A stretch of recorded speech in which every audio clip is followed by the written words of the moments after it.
அஸ்ஸலாமு அலைக்கும் வரஹ்மத்துல்லாஹி வபரகாத்துஹு. நாம் இன்றைக்கி 23வது கிளாஸில் இருக்கோம். நேரடி வகுப்பை தான் எங்களுக்கு 23வது கிளாஸில் எங்களுக்கு வீடியோவாக அனுப்பி தந்தாங்க.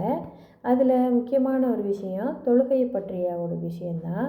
அல்ஹம்துலில்லாஹ் எங்களை அல்லாஹ் தொழுகை பற்றிய எச்சரிக்கையும் அழகான விஷயங்களையும் எப்படி கற்று தந்திருக்கான் அப்படிங்கிற ஒரு விஷயத்தை உஸ்தாத் அவர்கள் நமக்கு கற்றுத்தந்தாங்க.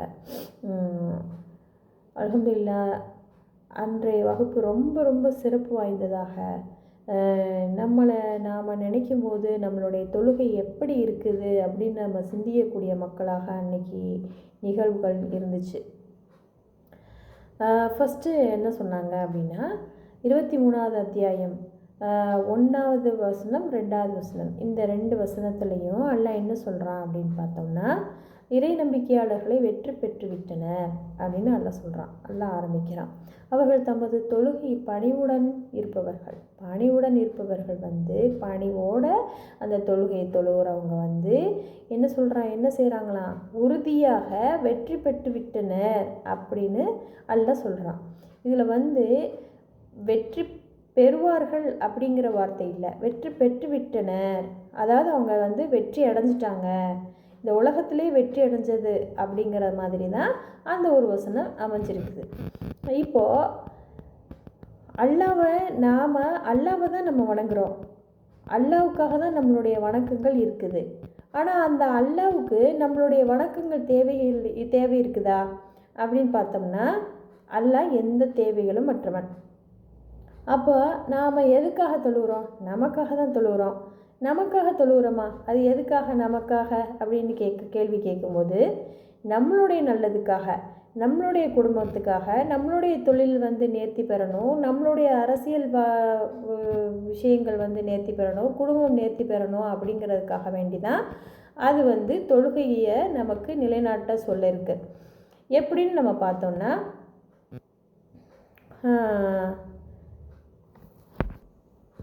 தொழுகை மூமினுக்கு நேரம் குறிக்கப்பட்ட கடமையாக உள்ளது அப்படின்னு அல்லாஹ் சொல்கிறான். நேரம் குறிக்கப்பட்ட கடமையாக உள்ளது அப்படின்னு நல்லா சொல்கிறான். இதில் என்ன தெரியுதுன்னா, நேர மேலாண்மையை நமக்கு கற்றுத்தருது அப்படின்னு நம்ம சொல்லலாம். இப்போ தொழுகையை வைத்து தான் வாழ்க்கையை நம்ம ஒரு நாள் முழுவதும் உள்ள வாழ்க்கையோடைய டைம் டேபிளை நம்ம அமைச்சிக்க முடியும். தொழுதுட்டு இந்த வேலையை செய்வோம், தொழுதுட்டு அந்த இடத்துக்கு போவோம் அப்படிங்கிற ஒரு விஷயத்தை நம்ம செய்கிறோமா இல்லையா? அப்போது அந்த தொழுகைங்கிற ஒரு விஷயம் இருக்க போய் தான் நம்மளுடைய விஷயங்களை, நம்மளுடைய ஒரு நாளுடைய தேவைகள், வேலைகள் எல்லாத்தையுமே டைம் மேனேஜ்மெண்ட் பண்ணுறதும் இந்த தொழுகை தான். நாம் உது செய்யும்போது நாம் செய்கிற ஒரு விஷயம் என்னன்னா, ரசூலுல்லாஹ் இப்போ நமக்கு உது செய்ய கற்று கொடுத்துருக்காங்க. ஒரு தடவை செய்யலாம், 2 தடவை செய்யலாம், 3 தடவை செய்யலாம். இந்த 3 தடவைக்கு மேலே செய்யக்கூடாது. அதுக்கு என்ன செய்கிறாங்க, ரசூல் ஸல்லல்லாஹு அலைஹி வஸல்லம் என்ன சொல்கிறாங்க, தவறு செய்து விட்டார், அநியாயம் செய்து விட்டார், வரம்பு மீறி விட்டார் அப்படின்னு சொல்கிறாங்க. இப்போ ஒரு ஆற்றுலேயோ ஒரு கடல் கரையிலையோ நாம் உது செய்கிறோன்னா 4 தடவை செய்யக்கூடாது. அவ்வளோ தண்ணி இருக்கும்போது நம்ம வீண் விரயமாக நம்ம பண்ணுறோம், இல்லை எதை இந்த இடத்துல தண்ணியை வீண் விரயம் பண்ணுறோன்னு எல்லோரும் நினச்சிக்கிட்டு இருந்தோம். ஆனால் இந்த இடத்துல என்ன வீண் விரயம் பண்ணுறோன்னா, நம்ம நேரத்தை வீண் விரயம் பண்ணுறோம் அப்படிங்கிறத ரசூலுல்லாஹ் ரொம்ப கடுமையாக சொல்லியிருக்காங்க. இன்னொன்று தொழுகையின் சிக்னேச்சர் அப்படின்னு சொல்லப்படுறது என்னன்னா,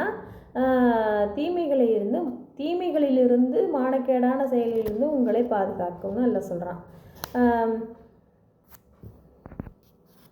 தொழுகை நம்மளுடைய வாழ்க்கையில் மானக்கேடான விஷயங்கள்லேருந்து நம்மளை பாதுகாக்குது அப்படிங்கிறத அல்லாஹ் சொல்கிறான். இப்போது தொழுகைக்கு உயிரும் இருக்குது, உடலும் இருக்குது. அப்போ நம்ம உயிரோட்டமாக தொழுகிறோமா அப்படின்னு பார்த்தோன்னா அது நமக்கு கேள்விக்குறியாக தான் இருக்குது. உயிரோட்டமாக நம்ம எப்படி தொழுகிறது அப்படின்னு பார்த்தோன்னா, நாம் தொழுகையில் ஒவ்வொரு நிலையிலையும் அல்லாஹ்வுடைய நினைவை கொண்டு தான் நாம் தொழுகணும் அப்படிங்கிற ஒரு விஷயம் இருக்குது. அப்போ அல்லாஹ்வுடைய நினைவு இல்லாமல் ஷைத்தான் வழிகெடுத்து எங்கெங்கேயோ நினச்சிக்கிட்டு எதையோ பண்ணிக்கிட்டு நம்ம இருந்தோன்னா அதில் அந்த தொழுகையில் உயிர் இருக்காது. உடல் மட்டும்தான் இருக்கும், நம்மளுடைய செயல்கள் மட்டும்தான் அதில் இருக்கும். நம்மளுடைய தொழுகை உயிரோட்ட முடியாதாக இருக்காது. நம்ம வந்து உயிரோட்டமுடைய தொழுகையாக இருக்கும் பட்சத்தில் பாங்கு சத்தம் கேட்ட உடனேயே நம்மளுடைய நினைவுகள் எப்படி இருக்கும், நம்ம அல்லாஹ்வுடைய பேச போகிறோம் அப்படிங்கிற ஒரு சந்தோஷம் ஏற்படும். அல்லாஹ் குரானில் ரசூல்லாவும் அவங்க சஹாபாக்களும் தொழுத விதத்தை அல்லாஹ் குரானில் சொல்லி காட்டுறான். 73வது அத்தியாயம் 20வது வசனத்தில் அல்லாஹ் என்ன சொல்கிறான்னா, நபியும் சஹாபாக்களும் எவ்வாறு தொழுதுருக்காங்க அப்படின்னா, இரவில் மூன்றில் 2 பகுதி, முழு இரவில் பாதி பகுதி, 3ல் 1 பகுதி, இந்த அளவுக்கு தொழுதுருக்காங்க அப்படின்னு சொல்லி அல்லாஹ் சுட்டி காட்டுறான். அதை நம்ம கனெக்ட் பண்ணி பார்க்கும்போது 8 மணி நேரம், 4 மணி நேரம், 8 மணி நேரம், 6 மணி நேரம், 4 மணி நேரம், இந்த மாதிரி கணக்குகள் வருது. அல்ஹம்துலில்லாஹ் அவங்க எவ்வாறு தொழுதுருப்பாங்க, எப்படி இவ்வாறு தொழுக முடியும் அப்படின்னு பார்த்தோன்னா, அந்த ஒரு விஷயம் எப்படிப்பட்டதாக இருக்குது அப்படின்னா, அல்லாஹ்வோட நம்ம பேசுகிறோங்கிற நினைவு வரணும். இன்னொன்று வந்து அந்த விஷயங்கள் வந்து அந்த இப்போது நம்ம ஒருத்தர்கிட்ட பேசும்போது ரொம்ப கம்பீரமாக பேசுவோம், சிரிப்போடு பேசுவோம். ஆனால் அவங்க வந்து நம்மளுடைய அந்தரங்க விஷயங்களை தெரியக்கூடிய ஆட்களாக இருந்தாங்கன்னா அவங்கள்ட்ட கொஞ்சம் நம்ம பணிவாக பேசுவோம். அப்போ வந்து நம்ம அல்லாட்ட நம்ம பேசுகிறோம் அப்படிங்கிற ஒரு நினைப்பு இருக்கணும். அல்லாஹ் நம்மளுக்கு நம்மளை பார்த்துக்கிட்டு இருக்கான், நம்மளுடைய எல்லா அந்தரங்கமான விஷயங்களும் பார்த்துக்கிட்டு இருக்கான், நம்ம செஞ்ச தவறுகளையும் அவன் பார்த்துக்கிட்டு இருக்கான். அந்த தவறை சரி பண்ண பாவ மன்னிப்பு தேட தான் நாம் என்ன செய்கிறோம், இந்த தொழுகையில் நிற்கிறோம். அப்போது ஒரு மனுஷரை பார்த்தா எப்படி வந்து நம்ம பணிவு நமக்கு ஏற்படுமோ, அதை விட பல மடங்கு நம்ம சிறு வயதிலிருந்து நம்மளுடைய பாவங்களை பார்த்து கொண்டு இருப்பவனை வந்து பார்க்கும்போது நம்ம எப்படி பணிவை நம்ம கொண்டு வரணும். இது வந்து நான் சாதாரணமாக சொல்லிட்டேன். நம்ம வந்து ஒவ்வொரு நேரத்துலையும் நாம் அந்த பணிவை கொண்டு வரணும். அந்த பணிவுக்கு பேர் தான் ஹுஷு அப்படின்னு சொல்கிறாங்க.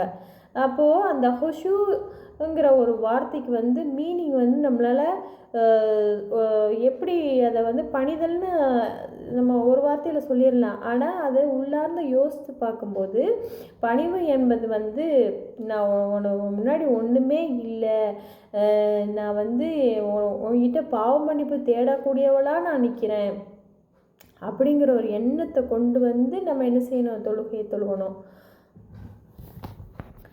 அப்புறம் அல்லாஹ் இன்னொரு இடத்துல சொல்கிறான், 2வது அத்தியாயம் 45வது வசனத்தில் அல்லாஹ் சொல்கிறான்,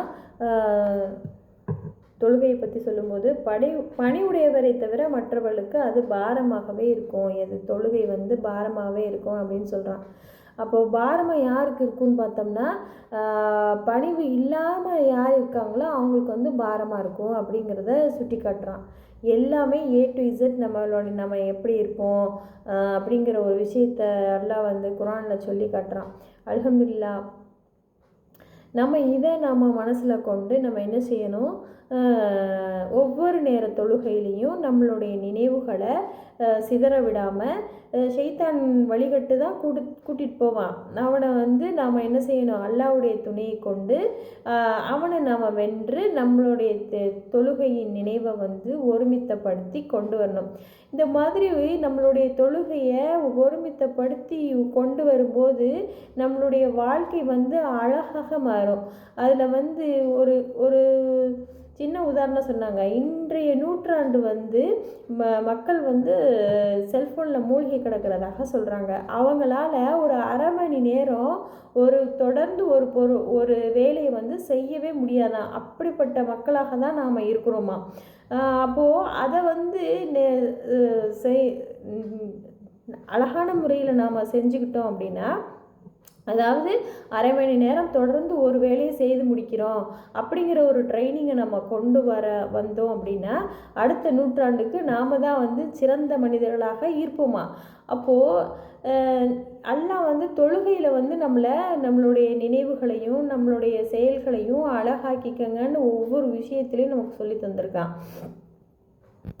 அப்படி இருக்கும்போது நாம் என்ன செஞ்சுக்கிட்டு இருக்கோம்னு நாம் சிந்திச்சு பார்க்கணும். நம்மளுடைய தொழுகையை மாற்றிக்கொள்ளணும். மாற்றி முதல்ல சொன்னது மாதிரி தான், அல்லாவுக்கு நம்மளுடைய வணக்கங்கள் நாம் வணங்குறதுனால, நம்மளுக்கு அமல்கள் செய்கிறதுனால எந்த ஒரு தேவையும் அல்லாவுக்கு கிடையாது. அது நம்மளுடைய வாழ்க்கையை பக்குவப்படுத்தக்கூடிய ஒரு விஷயமாக தான் இந்த தொழுகை இருக்குது. அந்த தொழுகையில் நம்ம மீனிங் தெரிஞ்சு, ஒவ்வொரு விஷயங்களையும் மீனிங் தெரிஞ்சு நம்ம தொழுகும்போது அந்த தொழுகைக்கு நம்ம உயிர் கொடுக்குறோம், செயல்கள் மூலமாக உடலும் கொடுக்குறோம். அப்போ நம்மளுடைய தொழுகை நம்ம கையில் தான் இருக்குது. ஒவ்வொரு விஷயங்களையும் பார்க்கும்போது அந்த பணிவுத்தன்மை நம்மகிட்ட இருக்குதான்னு நம்ம ரொம்ப ரொம்ப நம்ம ஆராய்ஞ்சு நேரத்தை வீணாக்காமல் அந்த நினைவுகளை கொண்டு ஒருமித்தப்படுத்தி தொழுகக்கூடிய ஆட்களாக நாம் மாறணும். மறுமை நாளில் ஒரு விஷயம் இருக்குது. என்னென்னா, அல்லாஹ் தன்னுடைய காலை திரையை நீக்கிட்டு காமிப்பான். அப்போ நம்பிக்கையாளர்கள், இறை நம்பிக்கையாளர்கள், அந்த பணிந்தவர்கள், பணிவுடன் நடந்தவர்கள், அல்லாஹ்வை சஜ்ஜிதா செஞ்சவங்க, அவங்களுடைய முதுகுகள் வளைக்கப்பட்டு அல்லாஹ்வை சஜ்ஜிதா செய்யும். ஆனால் தொழுகை மற்றவர்களுக்காக தொழுதது, அசால்ட்டாக தொழுதது, அந்த மாதிரி ஆட்களுடைய முதுகு வளையாது, அப்படியே நிற்குமா, கட்டை மாதிரி நிற்குமா. இந்த ஒரு சூழ்நிலையை யோசித்து பார்க்க சொன்னாங்க. அப்போது அந்த மாதிரி ஒரு சூழ்நிலை நமக்கு ஏற்பட்டு விடக்கூடாது அப்படின்னா நாம் என்ன செய்யணும்? நம்மளுடைய தொழுகையை உயிரோட்டம் உள்ள தொழுகையாக மாற்றணும். ஒவ்வொரு நிமிஷமும் அல்லாஹ் அக்பர்னு சொல்லி அடுத்த நிமிஷமே நாம் என்ன சொல்லணும்? அல்ஹம்துலில்லாஹி ரபில் ஆலமீன் அப்படின்னு சொல்லும்போது நம்ம அகிலத்தை படைத்த இறைவனுக்கே எல்லா புகழும் அப்படிங்கிற ஒரு மீனிங்கை நம்ம மனசில் நினைவுக்கு கொண்டு வரணும். லேட்டானாலும் பரவாயில்ல, லேட்டாக தொழுகிறது தானே அல்லாஹ் ரொம்ப விரும்புகிறான். அப்போது நம்மளுடைய தொழுகை எப்படி இருக்கணும்னா, ஒவ்வொரு தொழுகையையும் நாம் தொழுகும்போது அதோடைய அதை மீனிங்கை யோசித்து அல்லாஹ்வுக்கு நன்றி செலுத்தக்கூடியவர்களாக நாம் நின்று தொழுகணும். அப்போது என்ன ஆகும் அப்படின்னா, மறுமை நாளில் அல்லாஹ்வை வணங்கக்கூடிய மக்களாக நாம் ஆவோமா இல்லையா? அப்படிப்பட்ட மக்களாக ஆகிறதுக்கு நாம் இன்றிலிருந்தே நாம் என்ன செய்யணும்? முயற்சி செய்யணும். அந்த தொழுகையின் போது நம்மளை வழிகெடுக்கக்கூடிய ஷைத்தானுக்கு பெயர் ஹின்சப் அப்படிங்கிற ஒரு பெயர் இருக்குது. அவனை நம்ம வென்றெடுக்கணும் அப்படின்னா நாம் அல்லாஹ்வை நினைவை நம்ம ரொம்ப ஆரம்பத்தில் கொஞ்சம் சிரமமாக தான் இருக்கும். நம்மளுடைய தொழுகையை அடிக்கடி புதுப்பித்து கொள்ளணும். நம்மளுடைய தொழுகைகளை சர்வ் செஞ்சு கொள்ளணும். இருக்கிற வாழ்நாள் முழுவதும் நம்மளுடைய தொழுகையை உயிரோட்டம் உள்ள தொழுகையாக ஆக்கணும் அப்படின்னு பிரார்த்தனை செய்தவளாக எனது உரையை நிறைவு செய்கிறேன். அஸ்ஸலாமு அலைக்கும் வரஹ்மத்துல்லாஹி வபரகாத்துஹு.